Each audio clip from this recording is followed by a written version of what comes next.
ឃុំត្រាគូខេត្តវិញឡុងគឺជាភូមិភាគតំបន់ជនបទមានបងប្អូនខ្មែររស់នៅកកប្រជាជនភាគច្រើនផ្សារភ្ជាប់នឹងមុខរបរកសិកម្មច្រើនឆ្នាំកន្លងមានក្រុមហ៊ុនសហគ្រាសជាច្រើនជួយជើងនៅលើភូមិសាស្ត្របានជួយប្រជាជនក្នុងភូមិស្រុកមានការងារធ្វើបន្ថែមបង្កើនចំណូលកែលម្អជីវភាពជាក់ស្ដែងដូចជាក្រុមហ៊ុនភាគហ៊ុនវិនិយោគនិងផលិតឧស្សាហកម្មលេផាសូត្រាវិញជំនាញខាងផលិតស្បែកជើងនាំចេញទៅអាមេរិកទីផ្សារអឺរ៉ុបនិងប្រទេសផ្សេងៗទៀតលើពិភពលោកបានបង្កើតការងារធ្វើឲ្យពលករពលករនីជាង 6,000 នាក់ក្នុងខេត្តវិញឡុងសាគ្រាណូចិត្តបតាឲ្យបងប្អូនប្រជាជនបានធ្វើការហើយអាចនឹងមើលថែគ្រួសាររបស់ខ្លួនឯងបានហើយអាចនឹងសន្សំសំចៃបានខ្លះទៀតហើយទី2វិញទៀតសាគ្រាក៏បានយកចាត់ទុកដាក់ចំពោះនឹងជីវភាពរបស់បងប្អូនកម្មករនៅក្នុងសាគ្រាជាច្រើនបានចូលឆ្នាំវៀតណាមបានចូលឆ្នាំថ្មីនិងបានជំបិនសេនដូនតាសាគ្រាក៏បានផ្ដល់នូវឱកាសឲ្យបងប្អូនបានសម្រាប់នៅការងារចំណូលនៅក្នុងរាល់ខែគឺបានបើគ្រប់គ្រាន់ដើម្បីនឹងក្នុងពង្រីកនៅជីវភាពគ្រួសារខ្ញុំមិនមានបំណងទៅធ្វើការឆ្ងាយទេព្រោះនៅទីនេះទី1គឺចំណូលស្ថិរភាពទី2ជាប្រជាជនភូមិភាគទៅខ្លួនអាចត្រឡប់ទៅផ្ទះជាមួយកូនជាមួយគ្រួសារឱកាសបន្ទានក្រុមហ៊ុនក៏ជួយអំណោយជួយប្រាក់ឆ្លងឆ្នាំបងគីមអុកពីមុនទៅធ្វើកម្មករនៅទីក្រុង2ឆ្នាំកន្លងមកក៏ត្រឡប់មកស្រុកធ្វើនៅក្រុមហ៊ុនស្បែកជើងនៅក្បែរផ្ទះវិញក្រៅពីទទួលពេញលេញរបស់ប្រាក់ខែប្រាក់រង្វាន់បងគីមអុកនៅទាំងបានចូលរួមធានារ៉ាប់រងសុខាភិបាលធានារ៉ាប់រងសង្គមធានារ៉ាប់រងប័ណ្ណការងារធ្វើទៀតផងនិយាយរួមក្នុងពេលកន្លងហើយក្រុមហ៊ុនជួបការលំបាកជាច្រើនអំពីបានបញ្ជាទិញប៉ុន្តែគណៈនាយកតែងតែបង្កលក្ខណៈដើម្បីយើងខ្ញុំមានការងារធ្វើស្ថិរភាពក្នុងពេលឈប់រងចាំការងារយើងខ្ញុំសុទ្ធតែទទួលបានប្រាក់ខែតាមកាលកំណត់អំពីចំណូលក្រុមហ៊ុនតែងតែបើកប្រាក់ខែពេញលេញនិងត្រូវថ្លៃមិនដែលជំពាក់ប្រាក់ខែឬយឺតប្រាក់ខែឡើយជាមធ្យមចំណូលរបស់កម្មករនៅទីនេះជាង 6 លានដុងក្នុងមួយខែlà chúng tôi xuống hiện trường để thăm hỏi មួយគឺយើងខ្ញុំចុះទៅកន្លែងផ្ទាល់ដើម្បីសួរសុខទុក្ខលើកទឹកចិត្តស្ដាប់និងចែករំលែកបំណងប្រាថ្នារបស់ពលករពលករនីទី2យើងខ្ញុំធ្វើសេនាធិការជាមួយគណៈនាយកក្រុមហ៊ុនដើម្បីជួយអំណោយជួយប្រាក់ពលករមានជំងឺធ្ងន់ធ្ងរគ្រោះថ្នាក់ការងារនិងពលករមានស្ថានភាពលំបាកខ្លាំងទី3យើងខ្ញុំបង្កើតប្រព័ន្ធទូរស័ព្ទបន្ទាន់ដើម្បីត្រៀមទទួលបណ្ដាព័ត៌មានពីខាងពលករនិងដោះស្រាយតាន់ពេលវេលាបណ្ដាព័ត៌មានទាំងនោះដើម្បីអង្គភាពអាជីវកម្មស្ថិរភាពជាងអនុវត្តគោលការណ៍របស់អគ្គសហព័ន្ធពលកម្មវៀតណាមក្នុងការងារថែទាំសមាជិកពលករក្នុងឱកាសបុណ្យចូលឆ្នាំវៀតណាមឆ្នាំ2026ខេត្តប៊ីងឡុងបានជូនអំណោយជាង 12,000 ចំណែក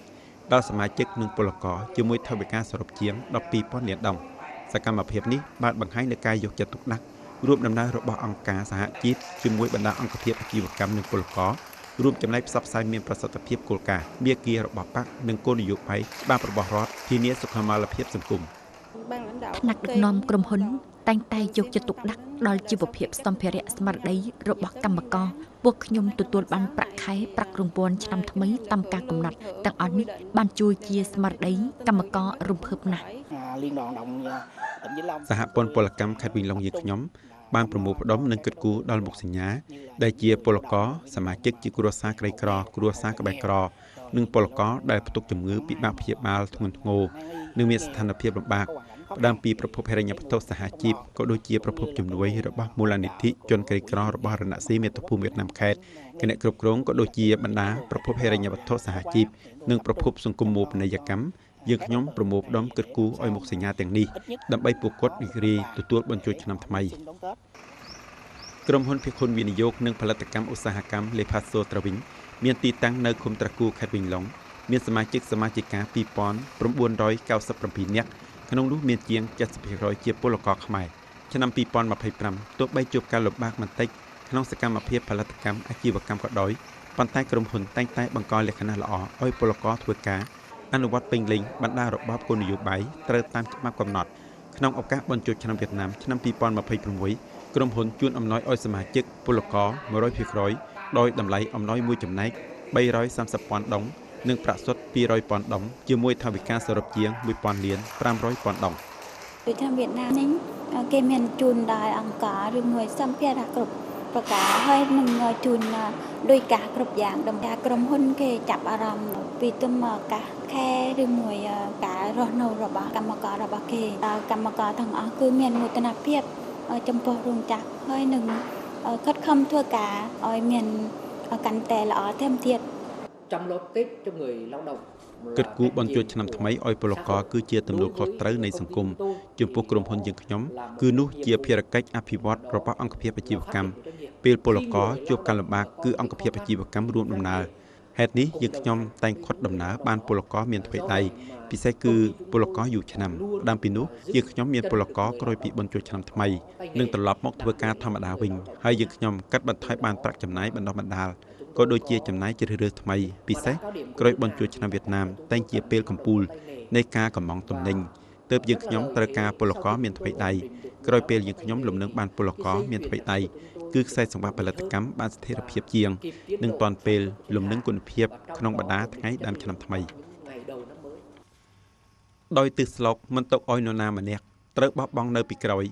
សហជីពគ្រប់ជាន់ថ្នាក់ទូទាំងប្រទេសនិយាយរួមតំបន់វារៀបទន្លេកន្លងនិយាយដោយឡែកបានផ្សព្វផ្សាយព្រមគ្នានៅសកម្មភាពទទួលបញ្ជូនឆ្នាំវៀតណាមជាមួយពលករទន្ទឹមនឹងនោះសហជីពគ្រប់ជាន់ថ្នាក់ក៏យកចិត្តទុកដាក់ខ្លាំងដល់ការការពារផលប្រយោជន៍